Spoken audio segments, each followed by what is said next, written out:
Russia.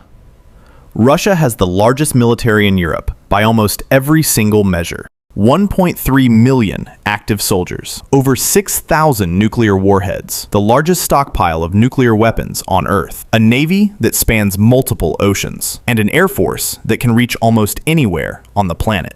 But here's what makes Russia truly different from every other country on this list. It is currently fighting a war, a full-scale land war in Ukraine, the largest conflict Europe has seen since World War II. And what that war has revealed is complicated. Russia's military, despite its size, showed serious weaknesses in the early stages, poor logistics, outdated tactics, and massive early losses. And yet, Russia adapted. In 2024 alone, Russia produced and refurbished an estimated 1,500 tanks. That's more than the entire tank fleet of most European countries combined. Russia is currently spending somewhere between $142 billion and $200 billion on its military in 2025. To put that in context, that's more than every other European country except the combined NATO alliance. Historically, Russia has always been a military power shaped by geography. A vast, flat country with no natural barriers means it has always needed a massive army just to defend its borders. That fear of invasion, from Napoleon in 1812 to Hitler in 1941, is baked into Russian military culture. It's why Russia has always gone big. 1.3 million active troops.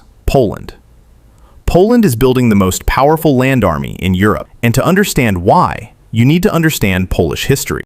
Poland was literally wiped off the map, not once, but twice. In 1795, it was partitioned and divided between Russia, Prussia, and Austria. It disappeared entirely for 123 years. Then it came back after World War I, only to be invaded by Nazi Germany and the Soviet Union at the same time in 1939. Millions of Poles were killed. The country was destroyed. That history has shaped Poland's military thinking in a way no other country in Europe can fully understand.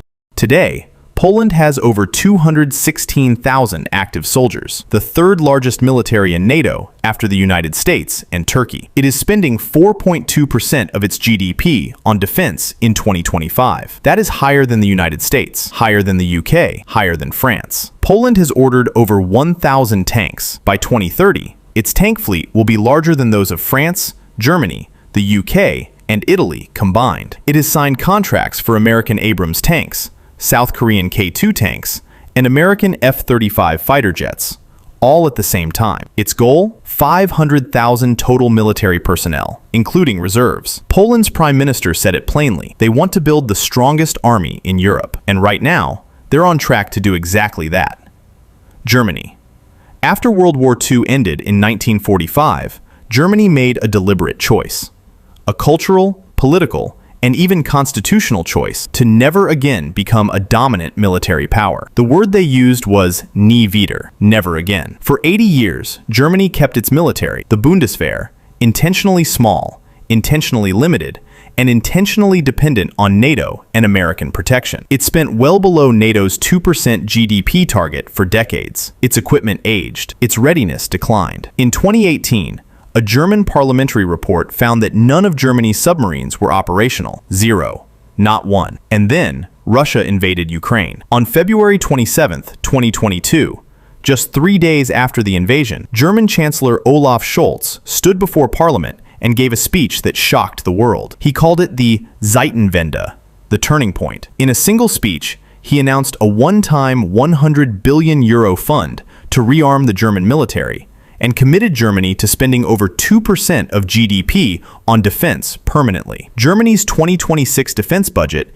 is now around €108 billion, a €20 billion jump from just 1 year earlier. Its goal is to grow the Bundeswehr from 182,000 soldiers to 260,000 within a decade. There is even serious debate about reintroducing military conscription, which Germany abolished in 2011. Germany is waking up. And when Germany's economy, the largest in Europe, fully commits to military power, the entire balance of the continent shifts. The biggest of the boogie budget, is France. According to the Global Firepower Index, France is the #1 military power in Europe in 2026. And when you look at the full picture, it's easy to see why. France is the only country in the European Union with nuclear weapons. Around 290 nuclear warheads, deliverable by submarine and by aircraft. It's also the only EU country that operates a nuclear-powered aircraft carrier, the Charles de Gaulle, which is capable of launching nuclear-armed fighter jets from the middle of the ocean. And France just announced it's building a new one. The Porte Avions de Nouvelle Génération,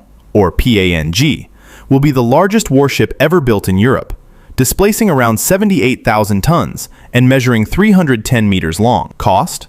About 10 billion euros. Expected entry into service? 2038. France has around 200,000 active military personnel and aims to spend 64 billion euros on defense by 2027, double what it spent in 2017. But France's military story isn't just about hardware, it's about reach. France has military bases and active operations across Africa, the Middle East, and the Pacific.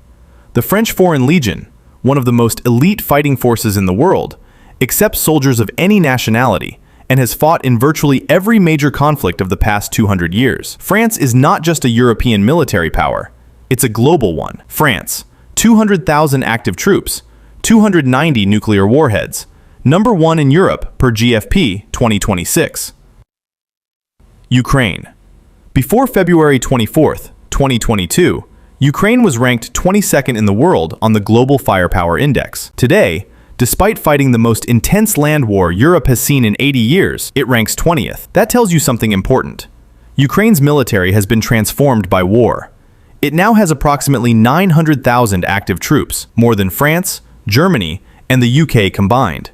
It has received hundreds of billions of dollars in Western military aid, tanks, artillery, air defense systems, missiles, and drones. And its soldiers have something no other European army has: real, sustained combat experience against a major military power.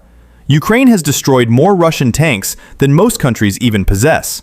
It has developed one of the most sophisticated drone warfare programs in the world, often building cheap, effective drones that can strike targets hundreds of kilometers away.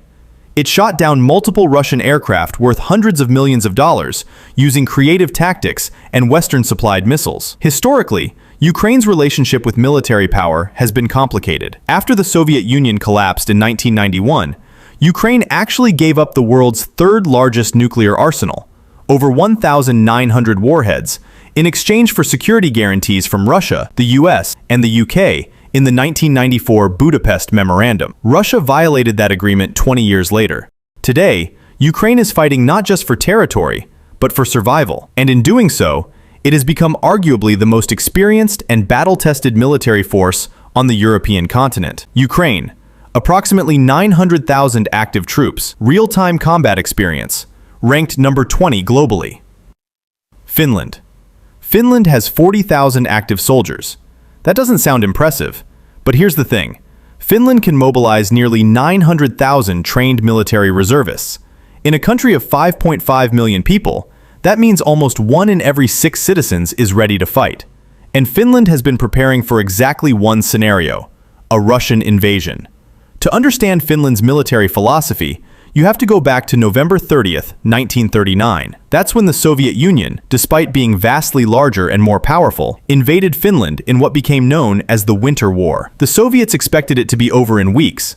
Instead, Finnish forces held on for over 100 days, inflicting massive casualties on the Red Army before eventually being forced to cede territory. Finland never forgot that. For decades, while its Scandinavian neighbors relaxed, Finland maintained compulsory military service, a massive reserve army, and an entire national defense strategy built around the idea that one day, Russia might come back. For 200 years, Finland stayed neutral, through both world wars, through the Cold War, through everything. Then, Russia invaded Ukraine, and within 2 years, Finland had joined NATO, ending its neutrality almost overnight. Finland also shares a 1,340-kilometer border with Russia, the longest of any EU or NATO member. Every Finnish citizen knows exactly where the threat comes from, and their entire military is designed around making any invasion as painful and costly as possible. Small army, enormous reserve force, deep defensive fortifications, and a population that has been training for war since childhood.